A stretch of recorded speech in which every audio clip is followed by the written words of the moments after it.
Աստվածաշնչյան ընթերցանություն ամեն առավոտ մարտի 18 Քանի որ դուք բոլորդ էլ Աստծո որդիներ եք Քրիստոս Հիսուսի վրա եղած հավատով Գաղատացիներին 3:26 Աստծո հայրական հոգացությունը տարածվում է իր բոլոր զավակների վրա Ախ թերահավատ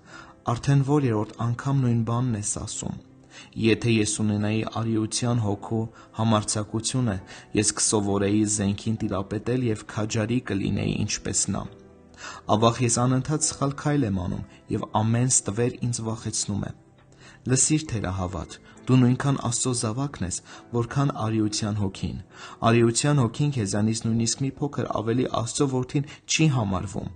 Դու Աստծո ընտանիքի նույնքան լիիրավ անդամ ես, որքան մեծարգո առաքյալները, Պետրոսն ու Պողոսը։ Թույլ քրիստոնյան Աստծո որդին է, ճիշտ այնպես, ինչպես ուժեղը։ Ուխտը հուսալի ամուր ու սուրբ է, մտքով մարդկային, անըմբռնելի։ Եվ թե ուժեղը, և թե տկարը, Քրիստոսի մեջ բոլորը մեկ են։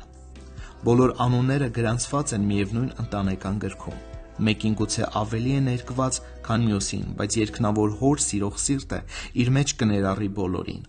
Մեկը կարող է ավելի շատ գործեր անել, քան մյուսը, և ավելի փառավորել երկնավոր Հորը, բայց երկնային թագավորությունում փոքրագույնը նույնքան Աստծո զավակ է, որքան և մեծագույնը։ Թող սա մխիթարի և քաջալերի քեզ, երբ Աստծուն դիմելով ասում ենք «Հայր»։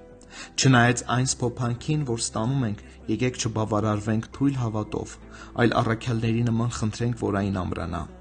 Որքան էլ թույլ լինի մեր հավատը, բայց այն պայմանով, որ այդ հավատն իրական է, մենք ամեն դեպքում կհայտնվենք երկնքում, թեկուզ բավարար չենք փառավորել մեր ուսուցչին երկրային պանդխտության ընթացքում։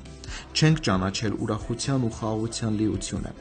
Եթե ցանկանում ենք ապրել ու երջանիկ գործել իբառս Քրիստոսի, ապա լցրեք որդեգրության հոգով, մինչև կատարյալ սերը ցրի բոլոր վախերը։